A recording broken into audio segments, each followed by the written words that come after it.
Good afternoon again from Yummy BTV. Wishing you all well, sending loads of love as usual. Look, when I'm talking about the hardest men I ever met, let's not throw every single name that can have a fight into the picture, because I'm talking about what I saw with my own eyes, people fighting in jail, right? Not the ones I haven't seen fighting. We can have the debate on who was the hardest, who had the longest run, who lost less, and that kind of stuff. We can do that another time. But just clarifying, I'm going to do part two soon. I missed 4 names because the video was going on too long for my top lot. I'll let you know why certain people are not in my top lot or in the second lot, if you get what I mean. But there's too many to get round and they're still in my tops, if you get what I mean. Right? And I'll break down. No, I wasn't just using Warren Slaney as a benchmark to say, well, look, it could be that, it could be that, I'm going to be naming many that I believe that you could have lost there. You might have lost there. You might, but again, it's only my opinion. I've come up today, many questions asking me, Yami, can you give your opinion on John Palmer, Goldfinger? Now, we've done a couple of videos of stories, etc. We know, some of you that have been following me for a long time, I'm on BBC soon, talking about Goldfinger and the stuff that I saw in prison, with the politics, the corruption, that he had his hands in all the pies. He was probably the one person in all my life, when I see him get things in, it's not like 10 mobile phones, it's like 1,000 in a bag and things like that. So get ready for that BBC Sounds, because there's some serious stuff on there. But my opinion of him on first meetings, and that mine was more like I didn't know who he was, but I was looking at graft, because I know that he's got a few quid.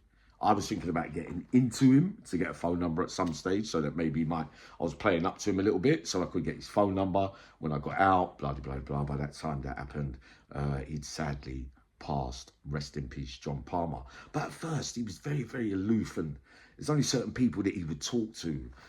Like I told you a long time ago, all the big name supposed gangsters, he never used to give him the time of day with certain things. I don't know whether it was because of the timeshare thing, because of the, old people and blah, blah, blah. A lot of screams about that.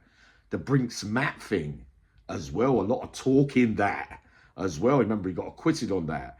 So there was a mixture of everything. And plus, whatever jail he was in, he had the run of the jail. What nobody else could compete with on the market. So like whatever you're doing your prices for, whatever you're doing this for, he will do it higher, which is going to upset a lot of people. This is all said on my BBC interview about Goldfinger and my relationship and what I saw with my own eyes in a prison environment, right? Now, right, so but me, at first, when I first met, like I said, I didn't really take to him straight away, but, I was trying to win him over kind of thing, but he used to talk to me things about the gear and that kind of stuff, and then I became a runner for him, and rah-de-da-de-da, and I always was reliable for him. I had to go and pay a couple of people visits for him. But after that, you get round to Tenerife, because a lot of people, I don't know if you know some of this that I'm going to tell you now about Tenerife. Now, they were approaching people, trying to get them to Tenerife, right? Do you like beaches? Do you like holidays? Do you want to come to? Yeah, we love it. Gullible people who haven't lived that life, up to that high life thing in Tenerife. What was it called? Kicks the Lister, Costa Lister, or something like that, right? I can't remember where it was, but see, you know what I mean. You lot will be able to clarify it, right? So there was one boy about my age, right? Good stuff as well, that I talk to quite regularly, and he's a bit like me, happy-go-lucky now. When they approached him, they said to him, yeah, look, business, blah, blah, do you want to buy? He went into business and he said, look, can I buy a brothel over there in Tenerife? Right, bought it outright, his own money, all his, as far as I know, right? Gone down there, also persuaded family members with his holidays and special treatment, come down with us, and Do you know that they tried to take the pub off the poor geezer? I think one of the, there's Mo, John, something Ling, I think, and a geezer called, we'll just call him M. Baker. Like, they paid him a visit. I said, basically, we want half of this, half of that, what comes in from that and that and that. Right, that's not what he signed up for. So 3 or 4 others around at that time in Tenerife, right, the same geezer included, because he's very talented with his writing and that kind of stuff, right? They said to him, do you want to write for us in a magazine, right? Write for us in a magazine. Yeah, of course I can. He agreed, signed, took on the employment, blah, blah, blah. Do you know what the magazine was? It was printed money. I'm hearing printed Italian money. Don't quote me on this, right? Because you know I freelance things. I don't script anything. I just come up here and tell you what I know.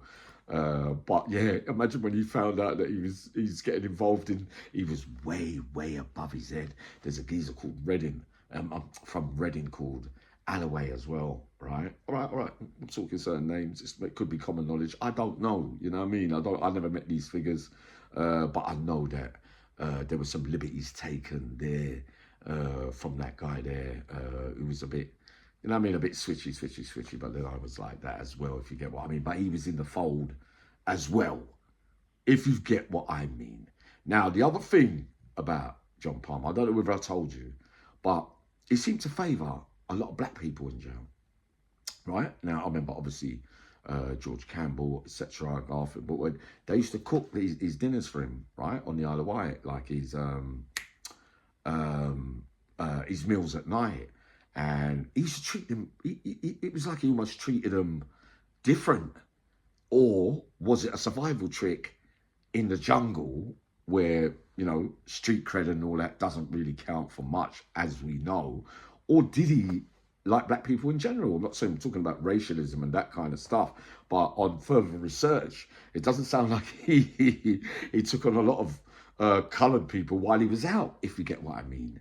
Maybe one or two that I know of, but, you know, there was a rumour that he didn't even really trust a lot of them, you know, coming from the era that he came from, because things were very different back in the day. I'm not going to talk about, you know, the racist side of stuff in any videos for now, but that's my opinion. Those are the things that happened in Tenerife. So most of it was like a strong army business fund, other dealings, not just the apartments and the things, but a magazine with money, all kind of things. My personal opinion will always be that, John, I respected you, I liked you.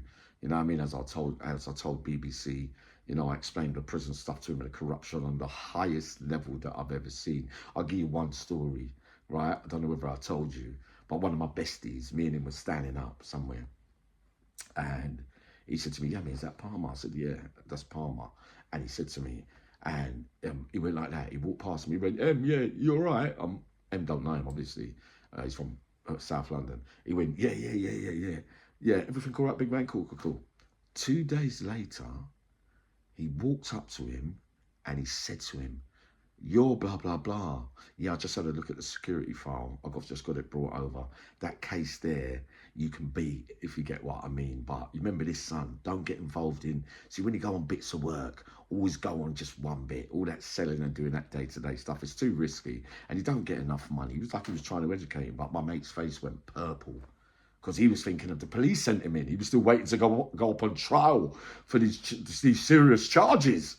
And he's thinking, how can he have access to that kind of information? Well, and there's more, right? So, Dave B, that gives you a little bit for now, and some of you lot that keep asking, but it's out before Christmas, I'm hearing, on the BBC, where you will hear full hand from Yummy B, the stuff that I saw in prison, what was told by everybody else, screws involved, everything, every single thing you can think of, that this guy had the power of money, and probably not as liked as many, if you get what I mean, and his name gets carried in a lot of places for the wrong reasons as well as the right reasons, if you get what I mean. But that is my opinion so far. But BBC Sounds, I'll be letting you know when it comes.